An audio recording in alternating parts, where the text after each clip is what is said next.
할렐루야, 반갑습니다. 오늘 말씀 제목은 본질을 보면 모든 것이 해결된다입니다. 통찰력이란 사물이나 현상의 본질을 꿰뚫어 볼 수 있는 능력을 이야기합니다. 결국에 어떤 사람이 뛰어난 사람이냐면 통찰력이 좋은 사람입니다. 어떤 공부를 할 때에 또 일을 할 때에 특정 능력치가 좋은 사람들이 있습니다. 암기력이 매우 좋거나 사회성이 좋거나 어떤 특정 업무에서는 넘사벽의 능력치를 가진 사람들이 있습니다. 그런 분들도 훌륭한 분들이죠. 그런데 정말 뛰어난 분들, 리더의 자질을 갖추었다 말할 수 있는 사람은 통찰력이 있는 사람입니다. 통찰력이 뛰어난 사람은 어떤 문제가 생겨도 그 문제의 본질을 볼 수 있습니다. 감정과 기분에 휘둘려서 일하는 것이 아니라 본질을 꿰뚫어 보고 이 모든 일 하나씩 풀어갑니다. 제가 청년부 교육자로서 우리 청년들을 보게 되면 유난히 통찰력이 뛰어난 청년들이 몇 명 보입니다. 이 청년들의 특징이 무엇이냐면 감정적으로 행동하지 않습니다. 감정을 느끼지만 감정적으로 행동하지 않습니다. 무엇이 문제인지 이 문제의 본질을 알고 또 무엇이 중요한 것인지를 확실하게 알고 있습니다. 본질을 꿰뚫는 능력을 가지고 있는 것이죠. 우리가 인생을 살아감에 있어서 이 본질을 꿰뚫어 보는 능력, 통찰력이 매우 중요합니다. 이것은 거창한 일에만 적용되는 것이 아닙니다. 일상 속에서도 적용되는 것입니다. 간단하게 예를 들자면 연애를 하고 있는데 남자친구가 어떤 잘못을 해서 여자친구가 삐졌다라고 이야기해봅시다. 서운하다라고 이야기해봅시다. 여자친구가 왜 서운할까요? 여자친구가 서운한 이유는 대부분 남자친구가 어떤 행동을 했거나 행동을 하지 않아서 그런 것이 아닙니다. 행동 그 자체가 문제가 아닌 것입니다. 남자친구가 자신을 더 사랑하는 마음으로 더 사려 깊게 배려하고 생각하기 원하는 그 마음과 태도를 원하는 것입니다. 그런데 내가 이런 행동을 했는데 왜 삐졌지? 이런 식으로 행동에 초점을 맞추게 되면 문제를 해결할 수가 없습니다.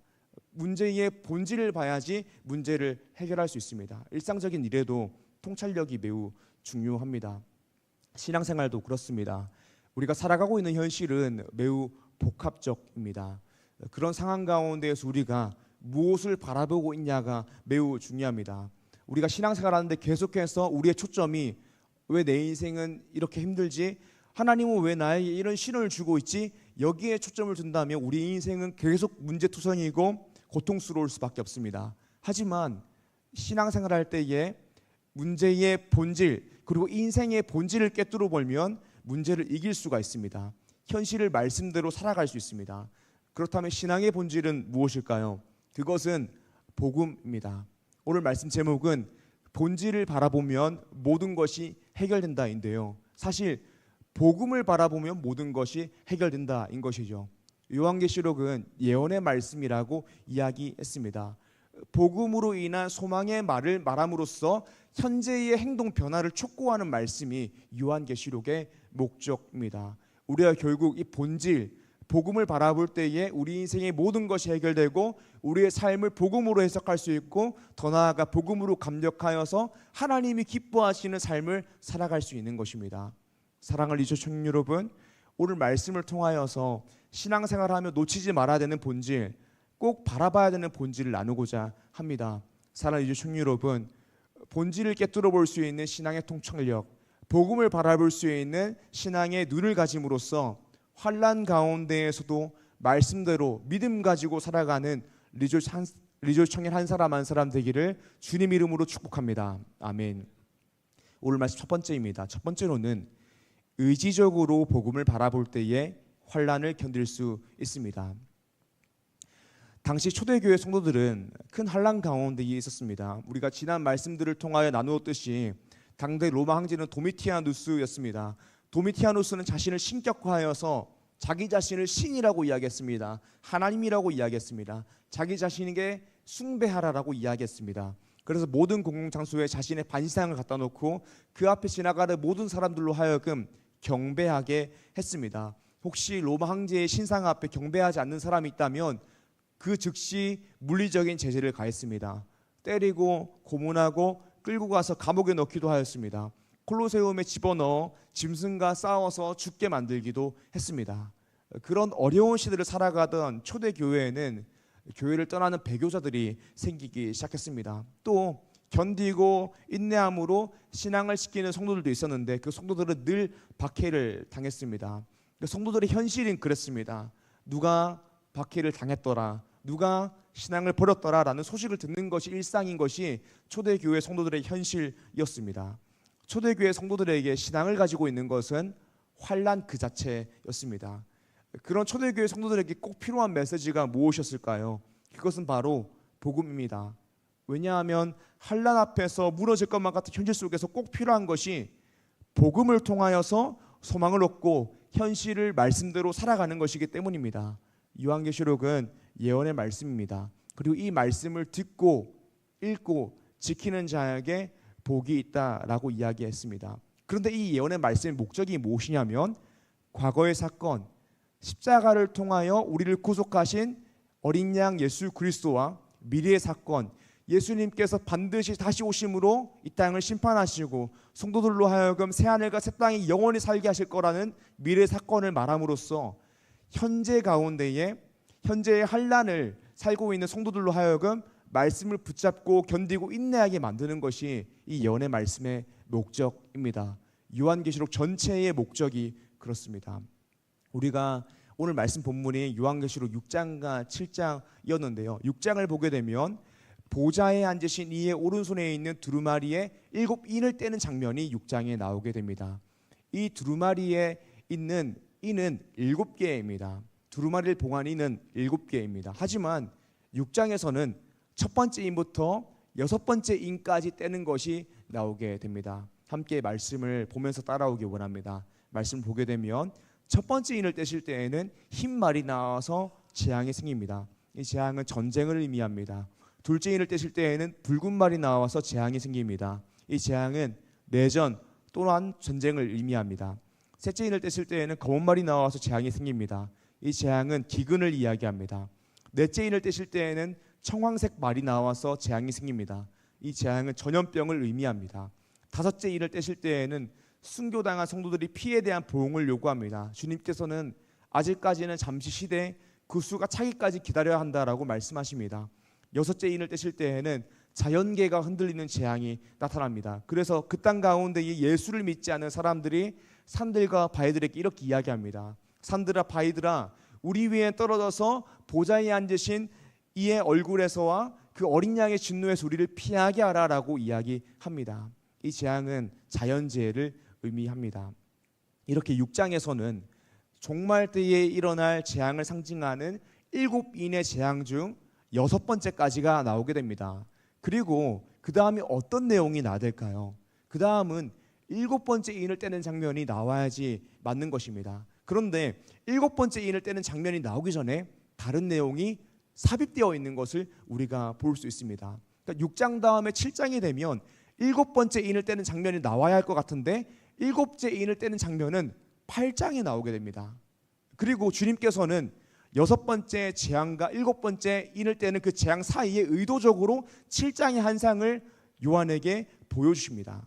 여기에는 의도가 있는 것입니다. 왜 7장은 인을 떼서 일어나는 재앙을 연속적으로 적지 않고 중간에 복음, 교회에 대한 이야기를 하고 있을까요? 그 이유는 요한계시록 전체가 재앙에 대한 이야기를 하고 있으면서도 우리의 초점이 복음에 있기를 원하기 때문에 의도적으로 그렇게 적은 것입니다. 7장의 내용이 무엇입니까? 그것은 교회에 대한 내용이고 복음과 복음을 통하여 이루어질 소망에 대한 내용입니다. 환난을 겪고 있는 성도들이 어떻게 이 환난을 견딜 수 있을까요? 이 내용, 복음과 복음을 통하여 이루어질 소망의 내용들을 제대로 봐야지 현실을 이기고 복음을 통하여 소망을 얻고 말씀대로 살아갈 수 있습니다. 그렇기 때문에 7장을 의도적으로 복음과 복음을 통하여 이루어질 소망의 내용들이 기록되어 있는 것입니다. 7장의 내용을 한번 살펴보기 원합니다. 1절부터 4절입니다.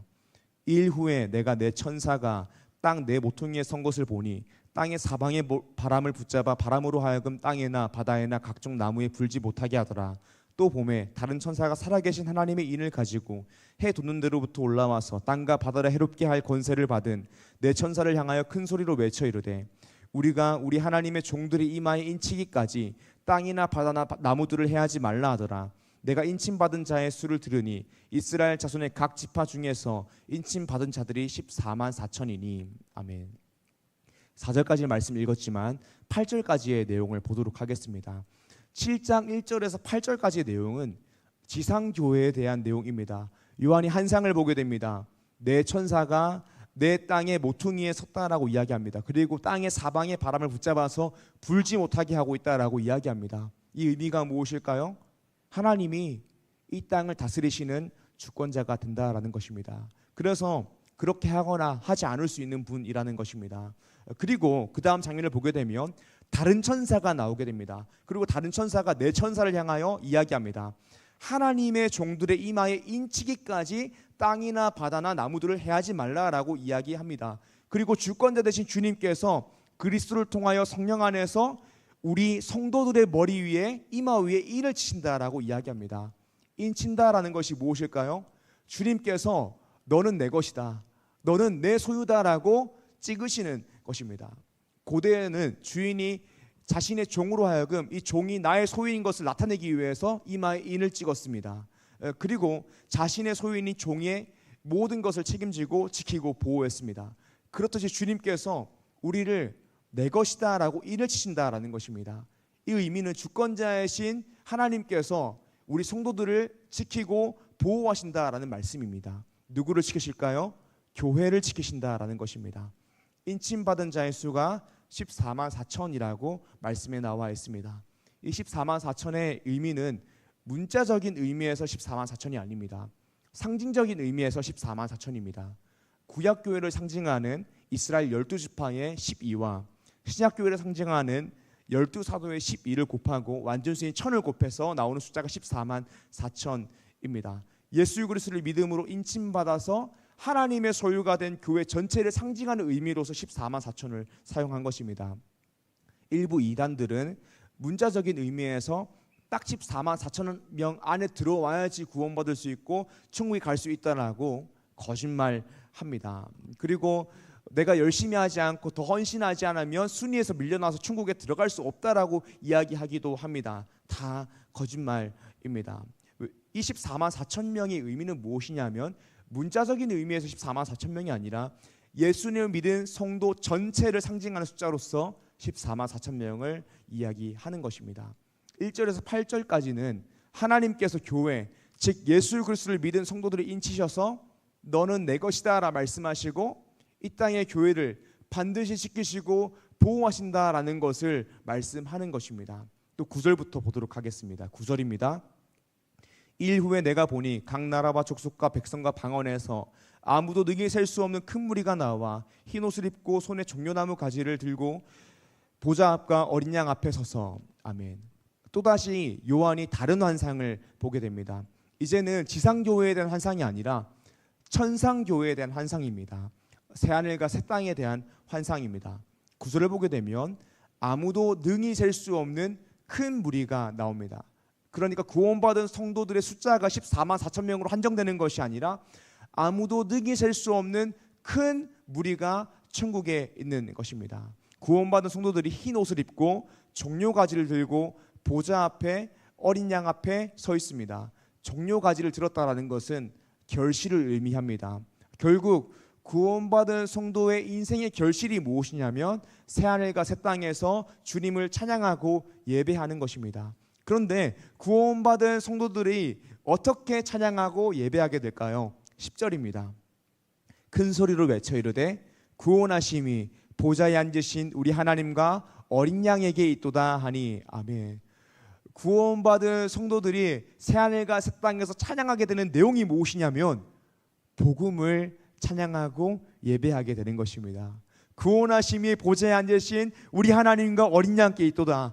내가 죄로 말미암아서 사망 선고받은 죄인인데 하나님의 은혜로 예수 그리스도의 십자가 사역으로 나의 죄가 치러졌고 성령님의 효과적인 부르심으로 내가 이 사실을 믿어서 구원받게 되었다라고 고백하는 것입니다. 구원하심이 보좌에 앉으신 우리 하나님과 어린 양께 있도다라고 이렇게 구원받은 성도들이 새하늘과 새 땅에서 찬양하는 환상을 요한이 보게 됩니다. 계속해서 보니까 천사들도 찬양합니다. 11절과 12절입니다. 모든 천사가 보좌와 장로들과 내 생률의 주위에 서 있다가 보좌 앞에 엎드려 얼굴을 대고 하나님께 경배하여 이르되 아멘. 찬송과 영광과 지혜와 감사와 존귀와 권능과 힘이 우리 하나님께 세세토록 있을지어다. 아멘 하더라. 아멘. 우리 구원받은 성도들이 새하늘과 새 땅에서 구원하심이 보좌에 앉으신 우리 하나님과 어린 양께 있도다라고 말하고 찬양할 때에 천사들도 함께 찬양하고 있는 것입니다. 아멘. 찬송과 영광과 지혜와 감사와 존귀와 권능과 힘이 우리 하나님께 세세토록 있을지어다. 아멘이라고 찬양한다라는 것입니다. 요한은 천상교회에서의 예배 환상을 보고 있습니다. 그렇게 환상을 보고 있는 중에 장로 중 한 명이 요한에게 말을 겁니다. 13절과 14절입니다. 장로 중 하나가 응답하여 나에게 이르되 이 흰옷 입은 자들이 누구며 또 어디서 왔느냐. 내가 말하기를 내 주여 당신이 아시나이다 하니 그가 나에게 이르되 이는 큰 환난에서 나오는 자들인데 어린 양의 피에 그곳을 씻어 희게 하였느니라. 아멘. 이 땅에서 환난받은 모든 성도들이 흰옷을 입고 주님을 찬양하고 있습니다. 그런데 이 장로 중에 한 명이 흰옷 입은 사람이 누구냐라고 묻습니다. 그때 요한이 당신이 아시나이다라고 이야기합니다. 그때 장로가 흰옷 입은 사람이 누군지를 이야기해 줍니다. 흰옷 입은 자들은 큰 환난에서 나오는 자들인데 어린 양의 피에 그곳을 씻어 희게 한 사람들입니다. 15절과 16절 17절입니다. 그러므로 그들이 하나님의 보좌 앞에 있고 또 그의 성전에서 밤낮 하나님을 섬김에 보좌에 앉으신 이가 그들을 위해 장막을 치시리니 그들이 다시는 줄이지도 아니하며 목마르지도 아니하고 해나 아무 뜨거운 기운에 상하지도 아니하리니 이는 보좌 가운데 계신 어린 양이 그들의 목자가 되사 생명수 샘으로 인도하시고 하나님께서 그들의 눈에서 모든 눈물을 씻어 주실 것임이라. 아멘. 새하늘과 새 땅에서 복음으로 감격하여서 보좌에 앉으신 하나님과 어린 양을 예배하는 흰옷 입은 성도들이 누구냐면 어린 양의 피로 씻음을 받은 자들이라는 것입니다. 죽을 수밖에 없는 존재인데 예수 그리스도의 십자가 보혈을 믿음으로 그 보혈의 능력이 적용되어서 어린 양의 피로 씻고 의롭다 여김을 받은 존재들이 새하늘과 새 땅에서 복음으로 감격하여 영원히 주님을 찬양한다라는 것입니다. 그리고 그 구원받은 성도들은 다시는 줄이지도 않고 목마르지도 아니하고 해나 아무 뜨거운 기운에 상하지도 아니한다라고 이야기합니다. 이는 보좌 가운데 계신 어린 양이 그들의 목자가 되사 생명수 샘으로 우리 성도들을 인도하여 주시고 하나님께서 성도들의 눈에 모든 눈물을 씻어 주실 것이기 때문이라고 이야기합니다. 요한계시록은 전체적으로 종말 때의 재앙의 내용들을 소술하고 있습니다. 그런데 중간에 7장을 통하여서 지상교회와 천상교회의 환상을 의도적으로 삽입하고 서술하고 있는 이유가 무엇이냐면 요한계시록을 읽는 독자들, 성도들의 초점이 본질에서 벗어나지 않게 하기 위해서입니다. 그 본질이 무엇입니까? 복음과 복음을 통하여 이루어질 소망의 내용들입니다. 요한계시록은 현재성을 가지고 쓰인 책이라고 이야기했습니다. 미래의 사건을 말함으로써 현재의 행동 변화를 촉구하는 것입니다. 우리가 요한계시록을 읽을 때에 우리의 초점이 재앙에만 있으면 안 됩니다. 물론 재앙 역시 의미가 있습니다. 어떤 의미가 있습니까? 이 땅은 영원하지 않는다라는 것이죠. 이 땅 약한 자들은 심판을 받는다라는 것이죠. 그러나 우리의 진정한 초점은 복음에 있어야 됩니다. 그리고 우리가 복음을 바라볼 때에 환난을 견디고 말씀대로 살아갈 수 있습니다. 요한계시록은 의도적으로 이 7장의 말씀을 삽입한 것입니다. 주님께서는 6번째 인이 떼지고 7번째 인이 떼지기 전에 의도적으로 이 환상을 보여주신 것입니다.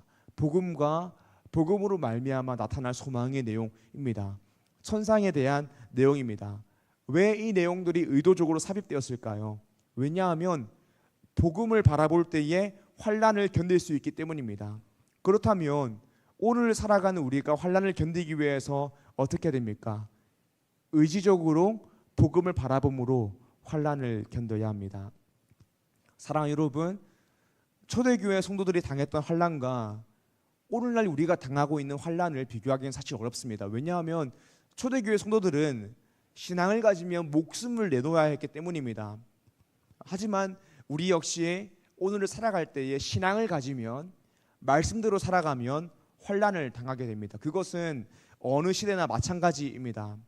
그런데 우리가 살고 있는 오늘 이 시대는 신앙을 지키기 오히려 더 어려운 부분들이 있습니다. 왜냐하면 오늘날 우리가 신앙을 가지고 있을 때에 겪게 되는 환난은 예전보다 더 은밀하고 미묘하기 때문입니다.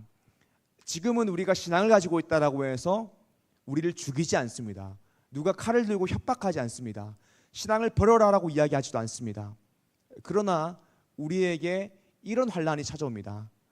더 좋은 기회를 얻고 싶으면 조금 타협하라라는 환난이 오고 있습니다. 나와 관계를 유지하고 싶으면 조금 타협하라고 말하고 있습니다. 우리가 겪게 되는 환난의 특징이 무엇이냐면 매우 은밀하고 미묘한 지점에서의 환난이 있다라는 것입니다.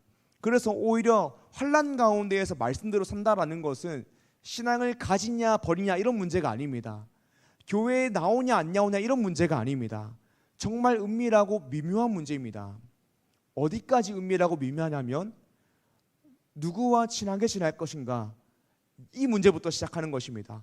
어디서 어떻게 시간을 보낼 것인가, 자녀를 어떻게 교육할 것인가, 어느 회사에 취업할 것인가, 어떤 사람과 연애할 것인가, 누구와 결혼할 것인가, 이런 은밀하고 미묘한 지점에서 우리는 환난을 겪게 됩니다. 그리고 이 은밀하고 미묘한 지점에서 우리가 말씀을 택할 때에 잃게 되는 세상의 부귀영화, 만족이 있습니다. 그래서 오늘날 타협하지 않는 신앙을 가지는 것이 참 어려운 것이죠. 이런 문제가 정말 어려운 것이 무엇이냐면 오늘날 우리가 겪게 되는 이 환난은 은밀하고 미묘한 지점에 있기 때문에 나조차도 속일 수 있습니다. 겉으로 신앙 좋은 척 할 수 있습니다. 그리고 누군가에게 어쩔 수 없었습니다라고 호소할 수도 있는 문제입니다. 우리가 겪게 되는 환난은 예전처럼 죽냐 사냐 문제가 아닙니다. 신앙을 버리냐 선택하냐의 문제가 아닙니다. 매우 은밀하고 미묘한 지점에서 타협하냐 타협하지 않느냐, 이 문제인 것입니다. 사랑하는 여러분, 하나님이 우리에게 오늘 살아가는 우리에게 요구하시는 것이 무엇일까요? 이 은밀하고 미묘한 지점에서 신앙을 선택하는 것입니다. 이것은 거창한 일을 이야기하는 것이 아닙니다. 사마리아와 땅끝까지 나아가는 것, 그것도 포함되는 것이지만 오히려 우리가 살고 있는 그 삶의 현장에서, 가정에서, 직장에서, 학교에서 그 은밀하고 미묘한 지점에서 말씀대로 사는 것입니다. 우리가 어떻게 은밀하고 미묘한 지점에서 말씀을 붙들 수 있을까요? 복음을 바라볼 때 가능한 것입니다. 복음을 바라볼 때 우리가 은밀하고 미묘한 지점에서 말씀대로 살아갈 수 있는 것입니다. 그때 우리는 이 땅에 있는 것은 사라질 것이다. 하나님 나라만 영원하다. 예수님께서 그의 피로써 우리를 사셨다. 하나님 우리 인치시고 너는 내 것이다 라고 하셨다. 주님께서 반드시 다시 오실 것이고 우린 영화롭게 되어 새하늘과 새 땅에서 예배하게 될 것이라는 사실을 바라볼 때에 은밀하고 미묘한 시점에서 세상이 주는 그 기회들을 포기하고 말씀대로 살아갈 수 있는 것입니다. 사랑하는 시청자 여러분, 오늘 여러분들이 서 있는 은밀하고 미묘한 지점은 어디입니까? 여러분들이 놓치고 싶지 않아 하는 그 기회와 관계는 어떤 것입니까? 그곳들을 잘 점검해야 됩니다. 그곳들을 잘 점검하여 그 가운데에서 말씀대로 살아가는 것이 하나님이 우리 가운데에 원하시는 성도의 삶입니다. 사랑하는 시청자 여러분, 복음을 바라봄으로써 은밀하고 미묘한 지점에서 만나게 되는 환난을 잘 견디고 말씀대로 살아가는 리조 청년 한 사람 한 사람 되기를 주님 이름으로 축복합니다. 아멘. 오늘 말씀 두 번째입니다. 두 번째로는 의지적으로 복음을 바라볼 때에 주님께서 기뻐하시는 예배를 드릴 수 있습니다. 우리가 요한계시록 7장을 읽으면서 천상의 예배를 바라보면서 다시 한 번 더 알게 되는 사실이 있습니다. 그것이 무엇이냐면 결국 주님께서 우리에게 원하시는 것은 우리 한 사람 한 사람이 예배자가 되는 것입니다. 우리 한 사람 한 사람이 하나님을 기뻐하는 사람이 되는 것입니다.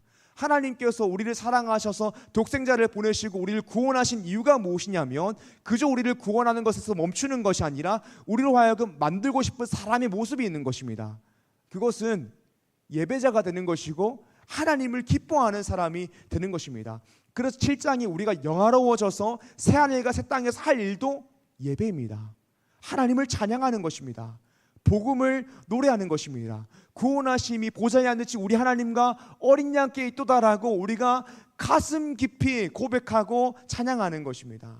우리는 새하늘과 새 땅에서 온전하게 하나님을 누리고 찬양하고 예배하게 될 것입니다. 이것이 하나님께서 우리로 하여금 만들고자 하는 모습이고 우리를 구원하신 목적입니다. 그렇다면 오늘 이 땅을 살아가는 우리에게 요구되는 것이 무엇일까요? 성화의 삶을 사는 것입니다. 성화라는 것은 하나님께서 우리를 구원하신 목적인 영화를 향하여 나아가는 것입니다. 점점 더 거룩해지는 것입니다. 어린 양 예수를 바라보고 감격하여 감사와 찬송을 드리고 어린 양 예수를 따라가는 삶을 사는 것입니다. 점점 더 천상의 예배와 가까운 예배를 드리는 삶으로 나아가는 것입니다. 우리가 하나님의 자녀가 되었다는 것은 우리의 신분만 바뀐 것이 아닙니다. 하나님께서 우리로 하여금 만들기 원하시는 수준까지 하루하루 나아가는 삶을 살아가는 것입니다. 요한계시록은 현재의 행동 변화를 촉구하고 있다라고 이야기했습니다. 그렇다면 주님께서 오늘 우리에게 원하시는 행동 변화는 무엇일까요? 천상교회에서 성도들이 예배드리는 모습으로 우리가 한 걸음 한 걸음 나아가는 것입니다. 9절과 10절을 보기 원합니다. 일 후에 내가 보니 각 나라와 족속과 백성과 방언에서 아무도 능히 셀 수 없는 큰 무리가 나와 흰 옷을 입고 손에 종려나무 가지를 들고 보좌 앞과 어린 양 앞에 서서 큰 소리로 외쳐 이르되 구원하심이 보좌에 앉으신 우리 하나님과 어린 양에게 있도다 하니 아멘. 천상의 교회의 모습, 예배의 모습이 그렇습니다. 흰 옷을 입고 손에 종려가지를 들고 보좌 앞에 서는 것입니다. 어린 양 앞에 서는 것입니다. 그리고 하나님을 보는 것입니다. 복음을 바라보는 것입니다. 그리고 복음을 바라봄으로 복음으로 감격하여서 큰 소리로 외치는 것입니다. 구원하심이 보좌에 앉으신 우리 하나님과 어린 양께 있도다. 이것이 하나님께서 우리로 하여금 만들려고 하는 모습인 것입니다. 그리고 오늘 우리에게 요구되는 모습이 이런 모습입니다. 흰 옷을 입고 손에 종려가지를 들고 보좌 앞과 어린 양 앞에 서는 것입니다.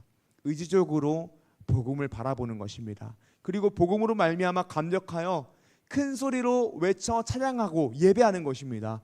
구원하심이 보좌에 앉으신 우리 하나님과 어린 양께 있도다.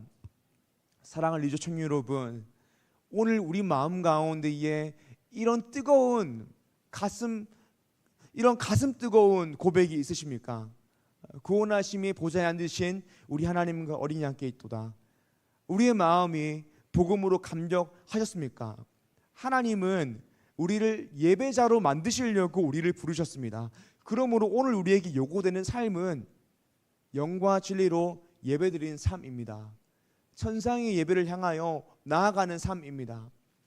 물론 이 땅에서는 천상에서 예배드리는 것만큼 온전히 예배드릴 수 없습니다. 왜냐하면 천상에서는 영화로워진 상태에서 예배를 드리기 때문입니다. 그러나 이 땅을 살아가는 우리도 오늘 복음을 바라볼 수 있습니다. 그리고 복음으로 감격할 수 있습니다. 그리고 주님을 향하여 뜨겁게 고백할 수 있습니다. 구원하심이 보좌에 앉으신 우리 하나님과 어린 양께 있도다. 그러기 위해서 어떻게 될까요? 의지적으로 복음을 바라봐야 됩니다. 의지적으로 복음을 바라보기 위해서 말씀 앞에 서야 되고 기도해야 됩니다. 그때 우리는 복음으로 감격하여 하나님이 원하시는 예배자가 될 수 있습니다. 그리고 더 나아가서 우리가 의지적으로 복음을 바라보고 감격하기 위해 기도할 때에 우리가 예배당에서 드리는 이 예배만 천상의 예배 같은 예배가 되는 것이 아니라 우리의 삶이 예배가 되어서 어린 양을 따라가는 삶이 될 것입니다. 사랑하는 리조 청년 여러분, 저는 우리 리조 청년 공동체가 정말 흰옷을 입고 종려가지를 흔들며 진심으로 하나님과 어린 양 앞에 나와 찬양하고 예배하는 공동체가 되기를 간절하게 소망합니다. 이 시대 가운데 하나님께서 찾으시는 한 사람, 영과 진리로 예배드리는 예배자 한 사람 한 사람이 다 모여있는 공동체가 되기를 원합니다. 우리가 늘 복음을 바라봄으로 복음과 내 안에 있는 그 소망으로 말미암아 하나님을 고백하지 않고서는 견딜 수가 없는, 복음을 전하지 않고서는 견딜 수 없는 청년 한 사람 한 사람이 되기를 소망합니다. 그러므로 이 신앙을 가지고 살아갈 때에 만나게 되는 인생의 은밀하고 미묘한 지점에서 환난을 만날 때에 은밀하고 미묘하게 타협하는 것이 아니라 담대하게 어린 양 예수님을 따라가길 원합니다. 그리고 저는 하나님께서 반드시 우리를 그렇게 만들어 가고 계심을 믿습니다. 사랑하는 시청자 여러분, 의지적으로 우리 인생의 가장 본질인 복음을 바라봄으로 은밀하고 미묘한 지점에서 만나게 된 환난들을 견디고 주님이 기뻐하시는 예배를 드리는 예배자 되는 리조 청년 한 사람 한 사람 되기를 주님의 이름으로 축복합니다. 아멘.